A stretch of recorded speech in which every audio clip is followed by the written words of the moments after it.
Hello and welcome to today's webinar titled Understanding Nonprofits in the United States. My name is Chris Hawks and I'm a returned Peace Corps volunteer or RPCV who served in Belize from 2010 to 12.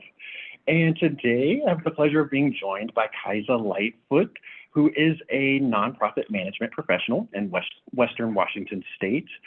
Kaisa holds a Master of Nonprofit Management degree from the University of Oregon and has worked with a variety of nonprofit organizations doing all sorts of work from client case management to high-level fundraising to nonprofit management consulting as well.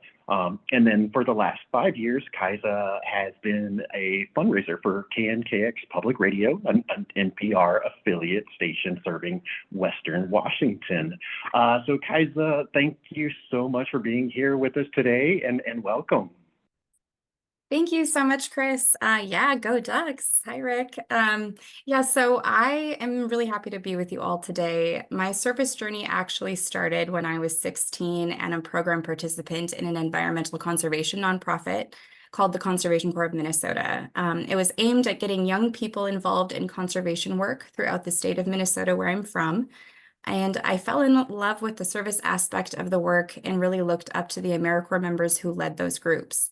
In college, I continued working with that same organization and became an AmeriCorps state and national member myself.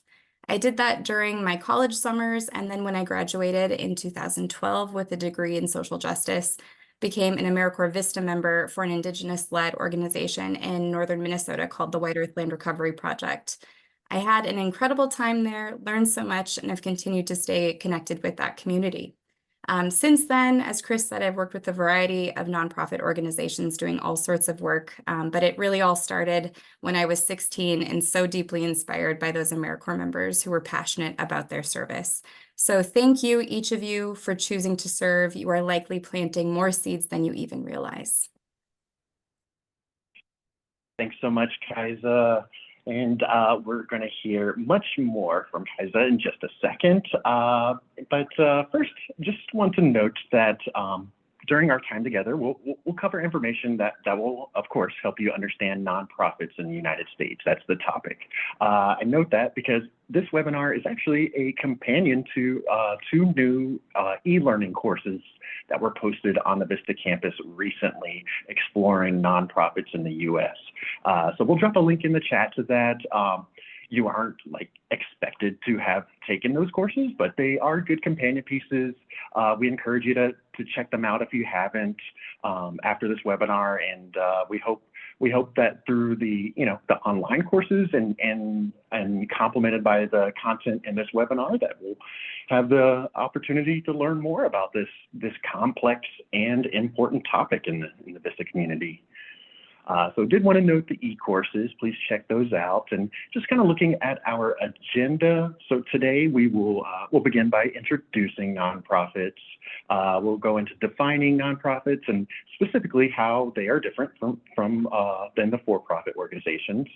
Then we'll discuss the unique financial and programming context of nonprofits. And finally, we will dive into the differences between small and large nonprofits. We'll finish our time together, as previously mentioned, with a Q&A session at the end, and we hope you will leave with tools to use in your Vista service. So we shared a link in the email that was sent out. As long as you were registered for this webinar, you should have received an email with a link to the handout, but in case you did not get that, we'll share a link to it in the chat. We'll share it a couple times throughout the session as well. And it just has some key concepts and a few links as well to resources that we'll discuss during the webinar. So great. With that being said, looking at our agenda, let's get started. And Kaisa, I'll pass it over to you. Awesome. Thank you, Chris. So nonprofits are a unique type of organization in our country, operating with a mission-driven focus that sets them apart from for-profit and government organizations. Working within a nonprofit can present unique challenges, including those that come from limited access to resources and the high emotional investment in mission-driven work. However, these struggles, mixed with the profound satisfaction of contributing to meaningful change, offer both personal fulfillment and the opportunity to make a tangible difference in communities across the country and world. These hurdles faced by employees, volunteers, and VISTA members underscore the importance and impact of their efforts. Most people have likely encountered a nonprofit organization at some point in their lives, even if they didn't realize it. For instance, you might have visited a local animal shelter, attended a cultural event hosted by a community arts organization, or received services from a healthcare clinic that operates as a nonprofit. These organizations play a crucial role in providing services and support that benefit many members of the community. If you'd like to take a closer look at these examples, there's a link to this graphic on page 1 of your handout. The link is titled Nonprofit Examples. Okay, now we'll start off here with a chat question, and we're going to ask, how have you interacted with nonprofits throughout your life? So Kaisa mentioned a few examples there, and there's also that link in the handout as well. So we'll just give you a moment to think about the diverse ways that nonprofits have shown up in your life, and we'll give it about a full minute and play a little light music, and then come back in just a second.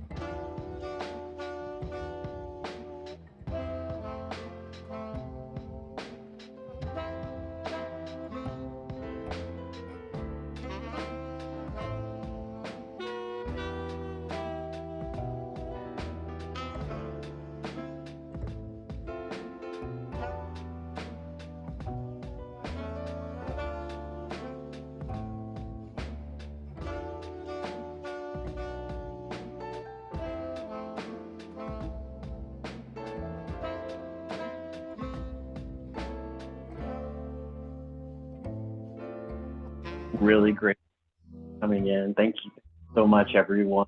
And I encourage you to scroll up and see many of these responses. I know they're coming in fast, but some really good ones, and you could see it goes both ways. You could see, hey, I volunteered for a nonprofit. I've donated to a nonprofit, and the other way around. I've received help from nonprofits in my community. Many good examples here. Let's see. Isabel worked with nonprofits to help residents at my apartment community get connected to resources when they need help paying rent, so helping with rent. Church soup kitchens would be an example. Yeah, community organizations, volunteering at nonprofits. Some more food banks that's mentioned a few times here. Yeah. Volunteer at the SPCA and work to get animals ready for adoption. Yes, Rosalind. There's a bunch coming in.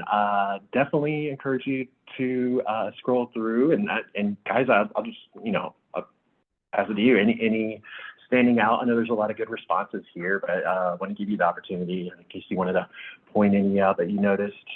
Yeah, Chris, I mean, like you said, I'm noticing that there are a lot of examples of how folks are involved both on the front end. Maybe they are involved in, on a board, or they volunteer, or they've worked for nonprofits. And then in another way, maybe folks have donated. And then some people are mentioning that they were a recipient of nonprofits, which I think is great too. So I think it's really cool when you can experience nonprofits from a variety of different angles. So it's neat to see all these examples. Thanks everyone for participating in the chat.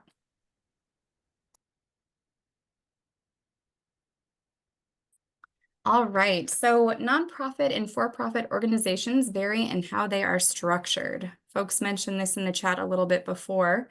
Nonprofits are typically tax exempt and rely on donations, grants, and other forms of fundraising to support their operations. Nonprofits are often classified with 501c3 status. Legally, to be classified as a nonprofit with 501(c)(3) status, the organization must have a board of directors, meticulous spending reports, bylaws, articles of incorporation, and records of board meeting minutes, in addition to limiting activities such as attempting to influence legislation, commonly known as lobbying. Nonprofit organizations established to pursue social, charitable, or humanitarian goals. That's typically what they're established for. And for-profit organizations, in contrast, are established primarily to generate profit for their owners or shareholders. They may engage in a variety of activities, from manufacturing goods to providing services, all with the goal of earning a profit first.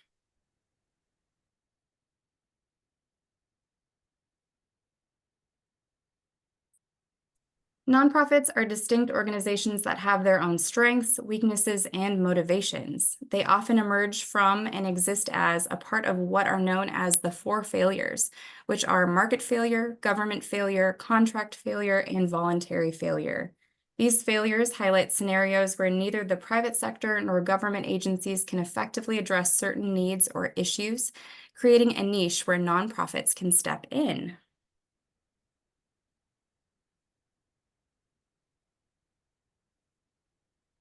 Market failure occurs when the market fails to provide goods and services needed by the public, such as healthcare or education, particularly for those who cannot afford them, as the market is driven by profit, as we said.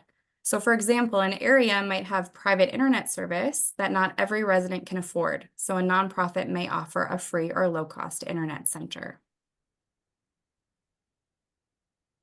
Government failure happens when the government is unwilling or unable to provide certain public goods or services, often catering only to the majority's need and leaving specific groups underserved. That's not a moral judgment, it's just challenging to do all the things. So, for example, food pantries often serve people who have trouble affording groceries on their own, but have an income level over the cutoff for government assistance programs like EBT. Contract failure arises when nonprofits are seen as more trustworthy than for-profit entities, leading the public to prefer them for certain services due to their mission-driven nature. So, for example, someone may prefer to receive educational services from a nonprofit because they believe it to be a more trustworthy source than a for-profit organization. The final failure is voluntary failure. This failure indicates that despite donations and volunteer efforts, the nonprofit sector alone cannot solve societal problems, necessitating government support to address these issues effectively. This is where we see grants awarded to nonprofits by government entities and where we see gaps addressed by programs like AmeriCorps Vista. Thanks, Kaisa. Now, we'll have a poll question here for just a little quick review. We're going to ask you, what must a nonprofit organization have to be classified as a 501c3 nonprofit that Kaisa just referenced? So a poll should launch on your screen. There are 4 answer options for you to choose from. Those answer options are also on the slide as well, and we'll give you a moment to answer and come back in just a moment.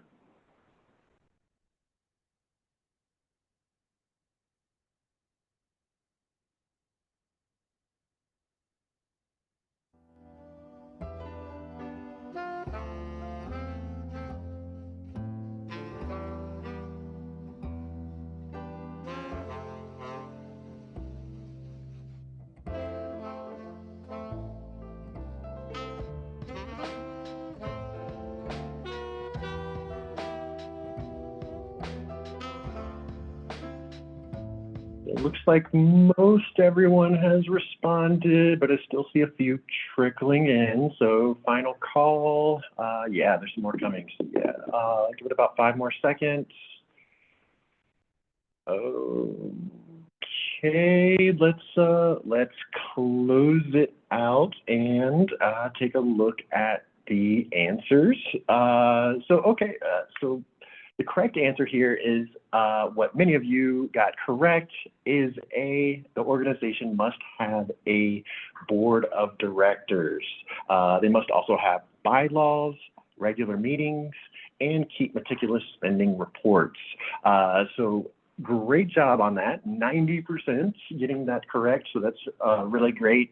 And for the 10% who didn't, that's okay. That's why we're here. It's a learning session. So the board of directors here. But thank you so much, and I'll pass it back to Kaisa. Great job, folks. So now that we're all on the same page about what a nonprofit is, let's dive into the impact of their work, and specifically the impact of your work as a VISTA member, possibly serving at a nonprofit. As a VISTA member, your work falls under the umbrella of capacity building in whichever organization or program you serve. We know you're all contributing to amazing causes, and the impact of your work is felt throughout your communities. So we're going to highlight a VISTA project to demonstrate some of this work.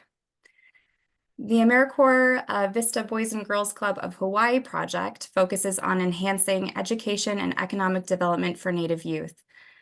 Over a 5-year period, it's expected to benefit more than 2,000 Native youth by integrating best practices into the club's grant-funded programs. VISTA members support these efforts by improving program quality, developing program content, assisting in data collection, and training staff and volunteers to enhance the effectiveness of mentoring and educational programs. This comprehensive support fosters greater education and economic opportunities for the youth involved, contributing to their long-term success and community well-being. So let's take a look at the financial context of nonprofits, including specific challenges and strengths that develop due to the funding nature specific to nonprofits.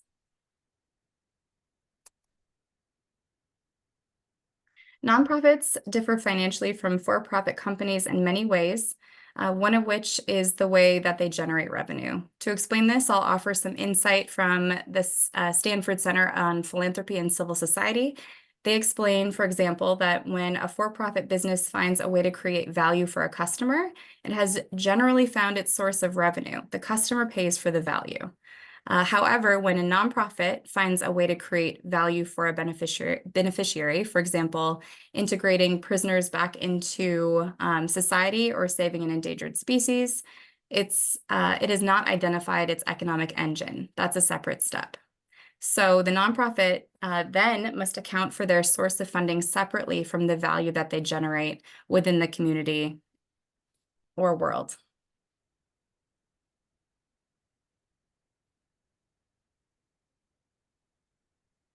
Nonprofits frequently face challenges that are directly or indirectly related to funding.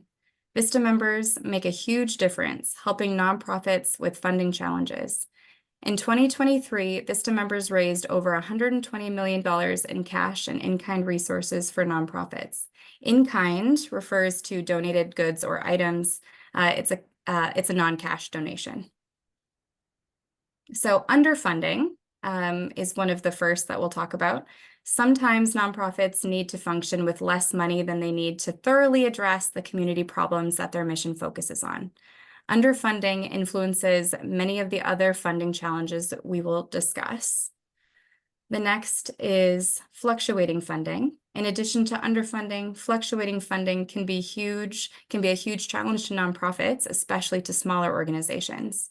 When programs are created with the assumption of continued funding, changes in that funding can be difficult to navigate. The next is economic downturn. So during economic downturn, nonprofits tend to experience a drop in funding at the same time that the need for their services spike. So for example, during the pandemic, many nonprofits experienced increased needs for their services while also seeing a dip in donations and funding. In the public radio realm, for example, where I work, we definitely felt this during the pandemic. The next is societal beliefs. There's a popular belief based in American puritanical ethics, which equates frugality with morality. And so in other words, to do good, money should not be involved. This can result in bare bones organizations that often can't afford the talent or resources needed to fully solve the issues that they aim to address. In addition, some populations that receive services from nonprofits are not considered as worthy by donors as others might be. Organizations that serve these populations can struggle to find funding. The next example is understaffing. So in a 2023 report, 3 out of 4 nonprofits reported unfilled job positions. The most common reasons respondents cited for understaffing were salary competition, so salary competition from the for-profit sector, lack of funding, and then burnout. Staffing issues are another reason VISTA members and their service is so important in contributing to the overall success and sustainability of nonprofits. While VISTA members do not replace staff members, as you know, they may help generate funding to make organizations more efficient. Again, that capacity building benefit. And then finally, outdated technology and resources. So new technology is expensive. It can be hard for nonprofits to justify getting new technology as an expenditure depending on how they receive funding. Outdated technology can limit the technological tools available to nonprofits and can weaken the organization's cybersecurity as well. But despite these challenges, nonprofits also have significant strengths when it comes to funding. They're held accountable for their spending more than for-profit organizations, and there are systems in place to ensure that most, if not all, of their funding goes toward their mission. Funding constraints, although challenging and limiting, can also lead to innovation and creative resource use. This can strengthen community connections through increased volunteer engagement, use of shared space, and local resource sharing and partnership. So if you're familiar with grassroots organizing, you can find a lot of strength in those traditions in the nonprofit sector too, through innovation, creativity, and partnership. All right, let's look at an example here. So here we have Jessica, a VISTA member at a nonprofit focused on adult literacy. Jessica encountered a setback when a major grant that would have funded 3 new full-time tutoring positions, the funding fell through. Facing the challenge, she decided to lead a volunteer drive and leverage the local community's involvement. So through social media campaigns and community meetings, Jessica not only filled the staffing gap with skilled volunteers, but also strengthened connections with local residents. These volunteers made use of local libraries and cafes for the tutoring, really helping her organization to reduce operational costs. We also brought diverse skills and spread awareness of the program within their own circles, which in turn enhancing the program's reach and relevance. This strategic use of limited resources not only sustained the program, but also turned the funding setback into an opportunity for creativity, community engagements, as well as growth. Now, it isn't always easy to find a silver lining when we encounter a setback. It's not always that easy or that smooth or efficient. But this is a good example because approaching your service and nonprofits with flexibility and an open mind will help you adapt to changing circumstances.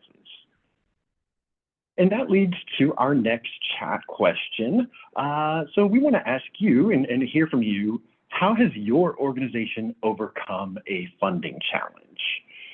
So take a moment to think about your approach to mitigating funding challenges, what you've experienced at your site or maybe what they've experienced in the past. We'll give you a minute to share your response.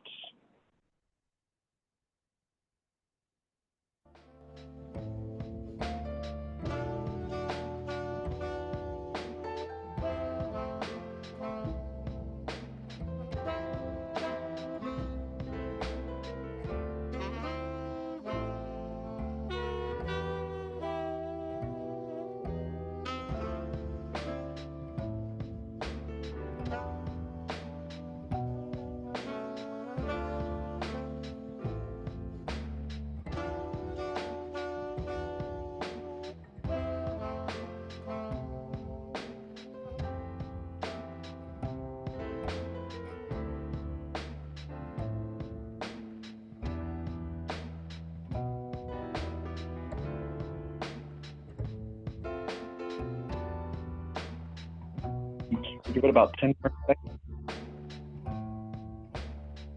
A lot of good responses coming in. Great. Yes, keep them coming, please, please. Seeing a lot of,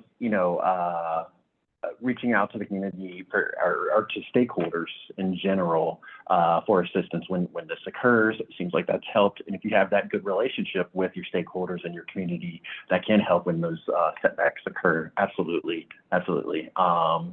Labor donated by the community, holding a fall festival. There's a few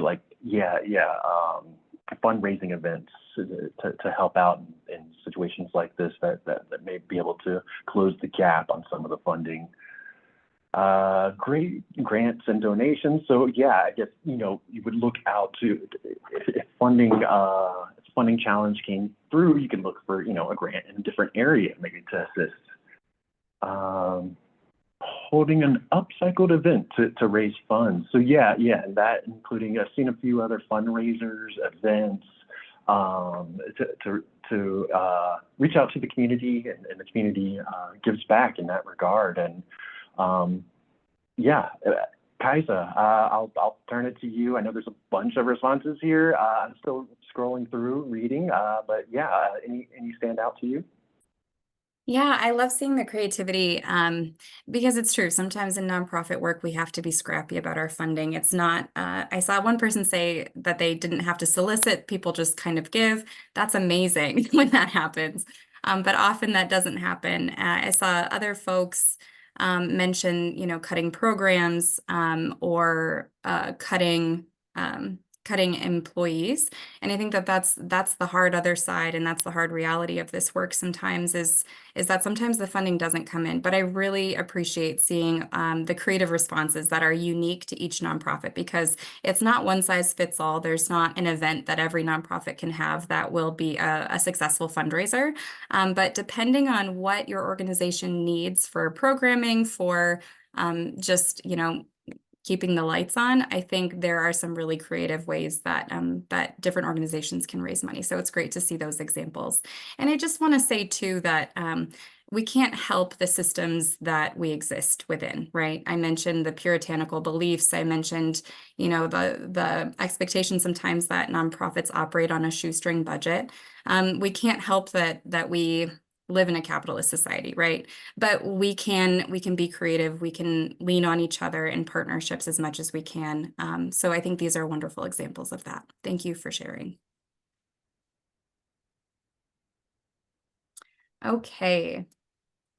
So now let's talk a little bit about the programming context of nonprofits, including specific strengths and challenges that develop due to how nonprofits are organized and run.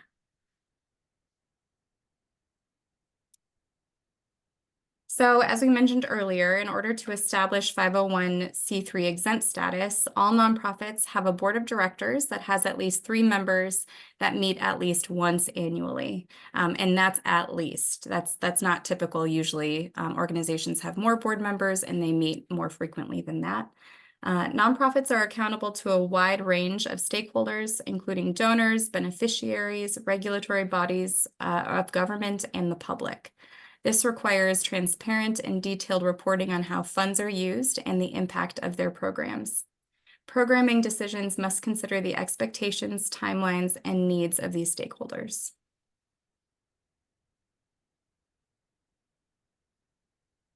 Nonprofit programming faces several common challenges. These include navigating the numerous restrictions that come with grants or donor funding, dealing with multiple layers of approval and oversight that can slow down decision-making, and balancing tight budget constraints with the pursuit of ambitious goals. Nonprofit programming may face restrictions due to the specificity of grants or donor requirements, sometimes limiting the scope of innovation or responding to identified needs in the community. For example, Marissa, an AmeriCorps Vista member at a small community health nonprofit, recently identified a need for mental health workshops, but found out that her organization's primary grant strictly allocates funds for physical health initiatives. So this prevented her from adapting programs to meet the changing needs of the community, which you can see can create and perpetuate service gaps. So it's kind of that other side of things that we talked about earlier. Some nonprofits are slow-moving ships due to the important oversight mechanisms in nonprofits, including the board of directors, grants with overlapping timelines and extensive reporting requirements, et cetera. Making large changes to programming or innovation can take time, and it might, or more time than it might in the for-profit sector. So for example, Anthony, an AmeriCorps Vista member at an urban literacy nonprofit, is eager to implement a digital literacy program to meet the growing need for online learning tools. He initially plans to roll out the program at the beginning of summer break. However, he encounters the slow-moving ship phenomenon when the program plan has to pass through multiple layers of oversight and approval, including stakeholder, board, and community approvals. It also has to align with existing grant timelines and goals. And so this extensive process delays his program's launch. And because of this, Anthony has to push back the rollout date until next summer, when he will no longer be serving as a Vista member. So instead, he leaves detailed instructions for employees at his organization.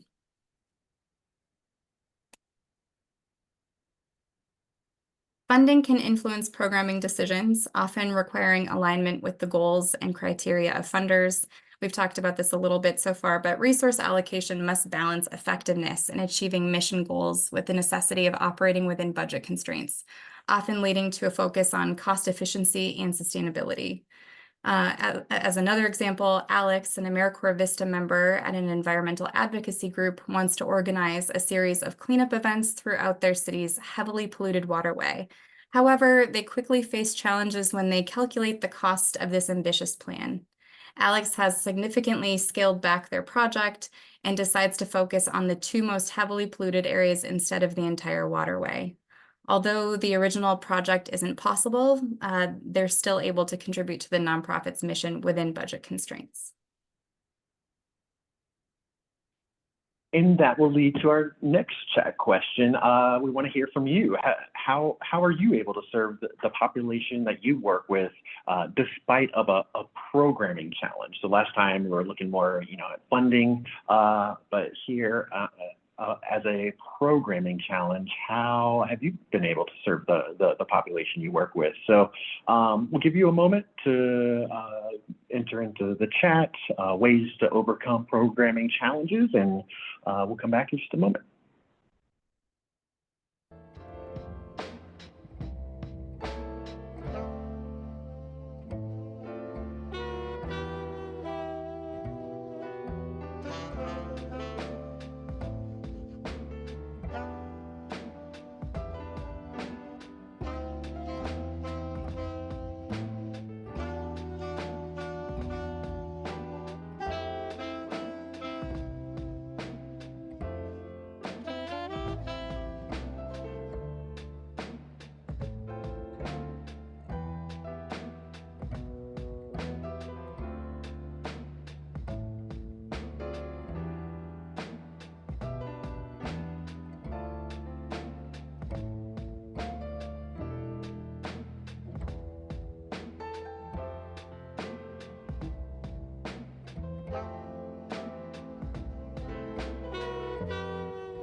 Okay, thanks everyone for your responses. Really good ones coming in, and yeah, definitely encourage you to scroll up. But I've seen a lot of well, one, hey, we need to recruit volunteers. That's absolutely an option. Build partnerships, absolutely, to maybe be able to help with the programming challenge, or partnerships or connections with other nonprofits in the community. Let's see.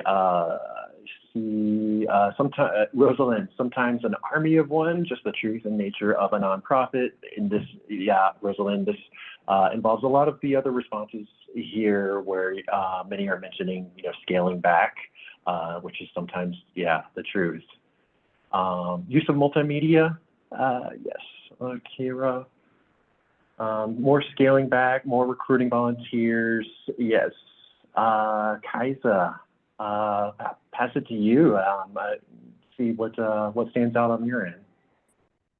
Yeah, I'm really impressed by the examples of pivoting. I'm noticing some folks are saying like, we stopped a program or we had to maybe lean on partners a little bit more, and I think that that's great. So, creating coalitions, utilizing a larger network, I think just makes everybody's work better. It makes us stronger. We're linking arms, so to speak.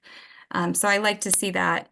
But I think there are really no bad answers because whatever works, as long as you are getting to know your program. I saw, let's see, someone mentioned, um, gosh, such a great chat. I have to scroll up. Sonia, you mentioned learning a lot from your community. You're serving with the Native American population.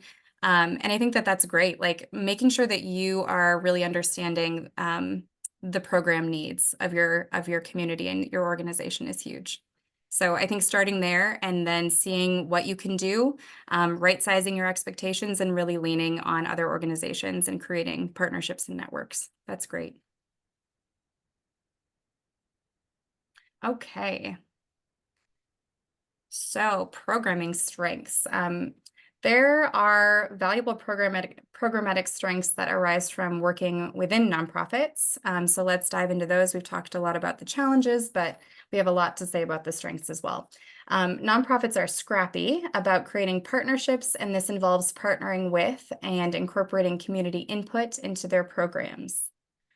Nonprofits don't have to justify or validate programs by their profitability, unlike for-profit businesses and companies and organizations. So that opens the door for more options that are valuable to the community without generating a direct profit. And this directly impacts the ability for nonprofits to offer programming and services needing to pay more than the cost of those things, which really democratizes access to both basic needs like food, shelter, and medical care, and enriching programs like the arts and access to nature, et cetera. So let's turn our attention to the differences between small and large nonprofits. And to start on that conversation, we'll hear from you. This will be a pretty quick poll, but just want to know what size is the organization where you're serving at. So this may include colleagues, employees who work at other sites or branches, if that occurs at your organization in other geographic areas. Maybe not necessarily just the employees or colleagues in your particular office. So we'll give you a second to answer the poll. It looks like over half already have. Again, this will be pretty quick, but we'll give it another 5 to 10 seconds, make sure everyone gets a chance. And to see what your Vista colleagues, what other organizations, the size. It's always interesting to see where others are serving. Okay, it looks like it's slowing down. And yeah, let's go ahead and close it out and take a look. Okay, well, wow, almost half are in an organization, 46%, or less than 20 employees. So that's definitely the biggest number that jumps out here. And then, second biggest is right after that, between 20 and 70, 18%, so almost a fifth there. And then there is a healthy amount with more than 300. So some of those large organizations, 17%. So very interesting. And we'll keep this in mind as we dig into the differences between small and large nonprofit organizations. And Kaisa, I guess before, passing it to you, but does anything really stand out in these responses to you? Oh, I'm just really excited to talk about the benefits, of working with a smaller organization or a larger organization. And I'm excited for folks to reflect on their own experiences within those organizations and to think about maybe some of the settings that they might see themselves working in the future. So let's dive in. So the benefits of working within small nonprofit organizations, we'll start there first. We're defining small organizations as those with fewer than 20 employees. Some of these details are applicable to your experience in Vista Service, and others are items that are maybe just juicy to think about if you choose to continue a career in nonprofits. There are often fewer hoops to jump through to get approval and make decisions at smaller nonprofits. This lets Vista members have more autonomy over their projects. Small nonprofits often provide you with easy access to organizational leaders. You may also be offered more opportunities for taking on responsibility and gaining experience. Small organizations can be more agile, meaning work can be fast-paced and more quickly, and you're able to more quickly respond to the community's needs. If you're thinking about joining a small nonprofit post-service, consider the benefit of gaining a higher job title as well. Additionally, small nonprofits may be able to offer more room for negotiating salary and benefits.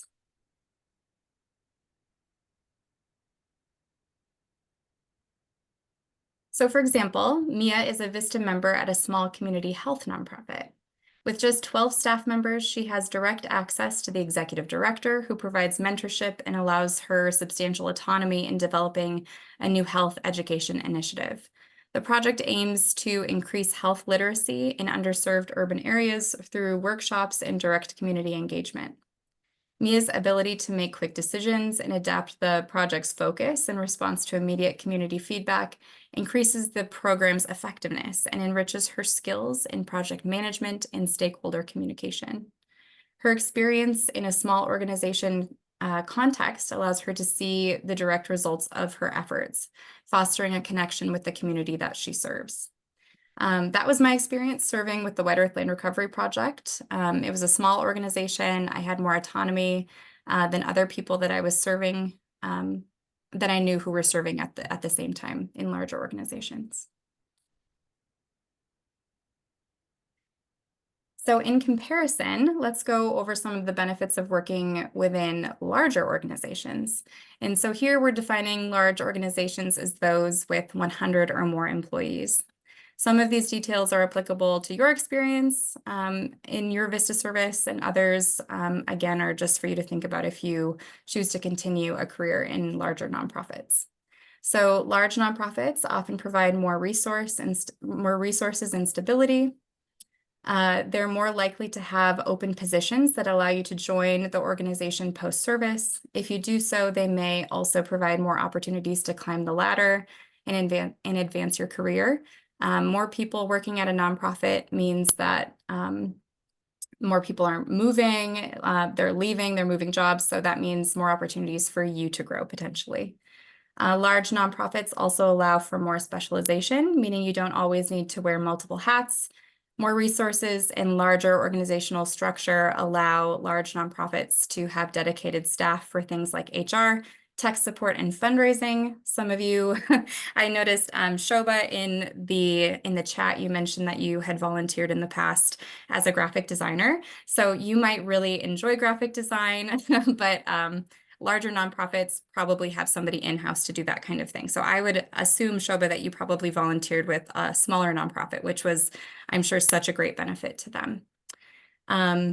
And with more access to resources, large nonprofits are often able to offer their staff higher salaries and better benefits, which may be important when thinking about your post-service plans as well. So when we were talking earlier about the benefits sometimes with smaller nonprofits, you might be able to negotiate for different salaries and benefits. The difference there is sometimes larger nonprofits have categories and things, like it's a little bit more rigid. So, and it's great. I think it's for, equity, it's good. So you probably have less flexibility in how you negotiate, but the salaries might just be higher off the bat. Another benefit is processes are more formalized and day-to-day work is more predictable. And then all of these factors may result in facing less ambiguity in the workplace too, which is a good benefit.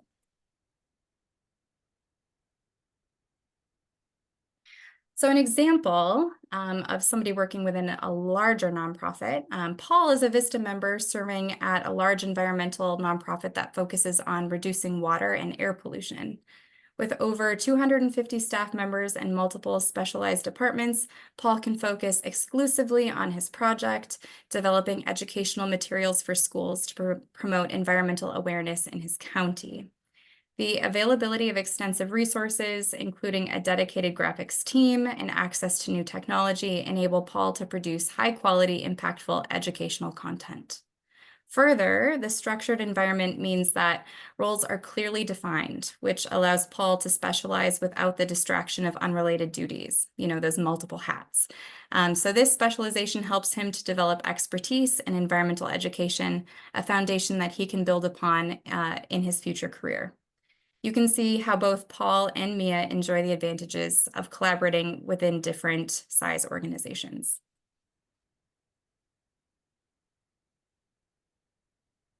So nonprofit organizations impact the lives of community members and play an essential role in our society, responding to critical needs that are not met anywhere else.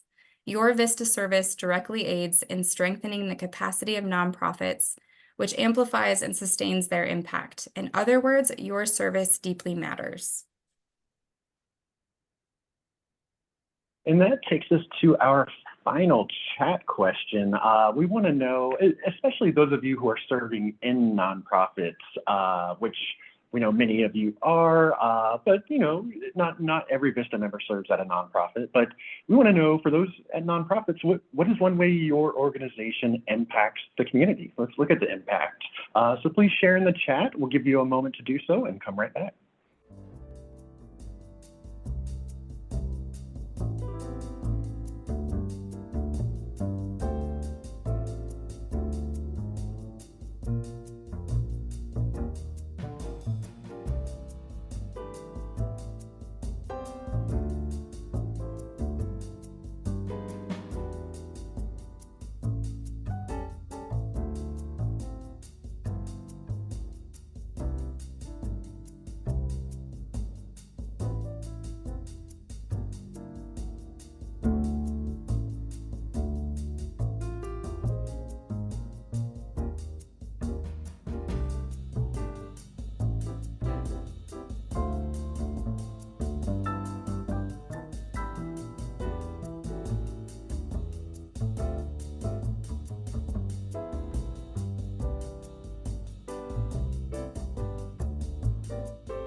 Okay, start to wrap up, but thank you so much to everyone contributing to the chat and to the conversation. And just first off, just wow, looking through everything that you're doing in your communities. I just want to throw out just a huge thank you for your service, because if you scroll up and just look through these responses, it's it shows the great need that is out there, but it also shows the work that you're doing to improve your communities and to help out, from emergency shelters, for community grants, help with natural disasters that may occur, providing a local food pantry with fresh, locally grown produce. Connect low-income tenants with resources. We feed around 275 people 6 days a week, says Tracy. Wow. I like the numbers. The specific numbers are helpful. Helps to visualize, and it really it shows the impact. But so many responses coming in. I'm kind of tearing up looking through some of these. But so I'll pass it, Kaisa, I'll pass it to you. What stands out to you? Yeah, I mean, as I'm going through this list, I'm thinking about all of the need, right, in our society, all of the different gaps. And I'm just really proud to be a part of, an alumni of the VISTA program, and just seeing all of the different ways that we can help create change in our society, and we can help enhance the lives of entire groups that need us, but also just individuals. So it's really hopeful, and I think we can all use a little more hope in our lives. And so if you scroll through, I invite you, if you haven't, if you've just said your piece, I invite you to scroll through and just get a little hope from your fellow Vista members. You're doing great things in this world, and I'm really proud to be affiliated with you. So, as we think about our time together today, we've shared different examples of the illuminating work that you're doing and the really cool work that nonprofits do. And in today's webinar, we introduced and defined nonprofits. We explained their unique financial and programming contexts. We discussed the pros and cons of different organization sizes. We've also touched on the unique strengths and challenges that arise from working in this type of organization, or in each type of organization, and highlighted the significant impact of nonprofits in our communities, as well as how your specific Vista service plays a crucial role in that impact. And I just want to thank you all so much for your service, and thanks for having me today. Thanks so much, Kaisa. Now, yeah, we're getting towards the end, and if you'd like to learn more, we have some tools that we recommend for further to review for further study. These resources can be found at the bottom of today's handout. We'll drop links in the chat. Thanks, Tessa. Just dropped a link in the chat, but you can find it at the bottom of the handout. We'll also share the handout tomorrow in a follow-up email if that's helpful as well, too, if you want to check out those links.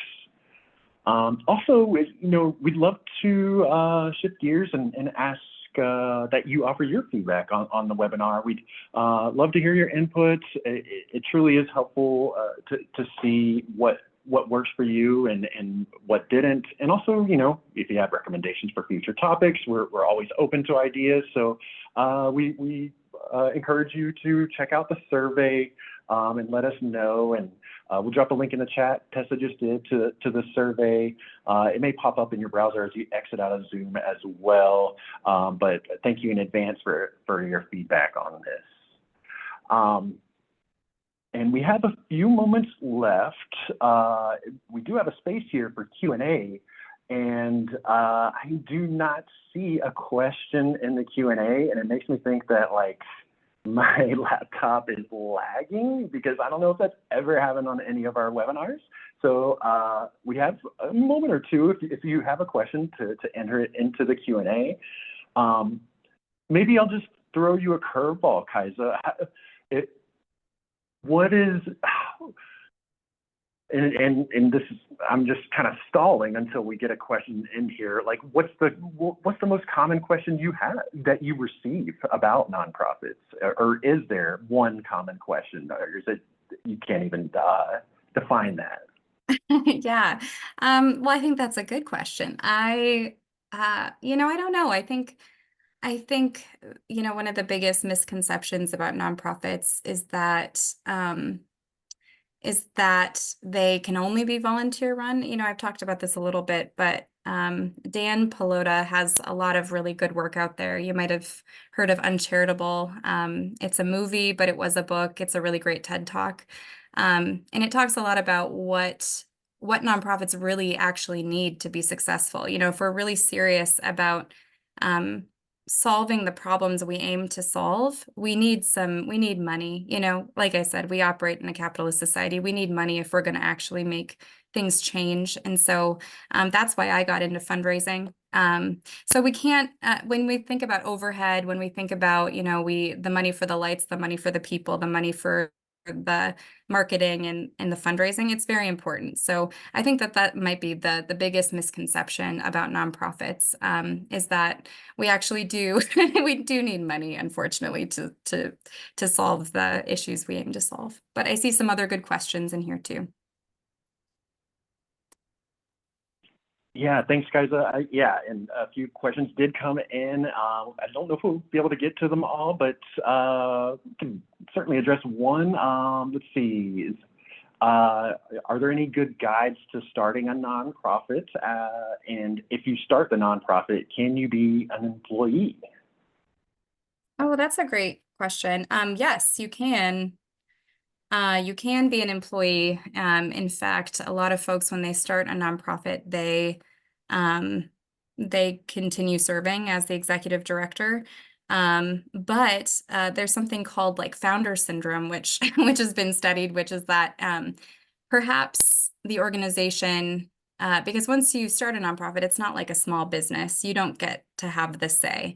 The organization is essentially a public entity once you start it. Once you submit your articles of incorporation, you have bylaws, the board is your boss and all of your stakeholders. So the folks that you serve, your donors, the community, if you're receiving grants from the government, I really like taxpayers are also your stakeholders. So you don't get to have a say in what really happens with your nonprofit. It becomes kind of a shared responsibility to steer it.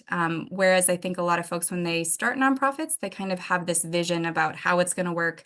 And it's hard to relinquish that control. So yes, you can absolutely be in charge of a nonprofit that you start, but I would just encourage you to be really open-minded and to be okay with relinquishing that full control. And then the beginning of that question, I think, was, do I have any tips for starting a nonprofit? No, but there are a lot of good resources out there. I think even just like simple Google searches, different states have different nonprofit associations that have a lot of good resources for you too. So it's work for sure, but I think it's really important work. And before you start a nonprofit, make sure that there's not an organization already doing that kind of work too. Great points. Thanks, Kaisa. And I know there's a couple other questions in the queue now. We'll try to answer those privately, but just want to be respectful of your time. With just a couple of minutes left, we will wrap this up with just the final slides. And again, a friendly reminder that we will post the recording of this webinar as well as the handout that we reference with the resource links on the Vista campus, likely tomorrow, by tomorrow afternoon. To access those materials, you just need to log in and locate the learning path. Once you are logged in, just click catalog where you see the red square on the screen. That will bring you to the available learning paths. Today's webinar will be posted under the Understanding Nonprofits in the U.S. learning path. So you can either search for this or filter by members to look through all the member learning paths. If it's your first time accessing it, you'll have to enroll and join it, and it just takes a couple of quick steps. Once you've joined the learning path, you can browse through the available recorded webinars at your leisure. And not only the webinars now, we're actually getting a few e-courses. As mentioned earlier, if you go to this Understanding Nonprofits learning path now, you can see and access the 2 new e-learning courses that supplement this webinar. And we encourage you to check those courses out when you have some time, and we'll drop a link in the chat to that learning path. But thank you so much for your service. Thank you for your participation in all the chat questions, the poll questions today. They're really insightful responses in the chat, and it's very much appreciated, and truly do respect the work that you do in your communities, and just thank you for your work. Thank you, Kaisa. This will conclude our webinar, and if you have a pending question, we'll try to answer that in the Q&A, but if not, feel free to log off. We look forward to seeing you all soon. Thank you.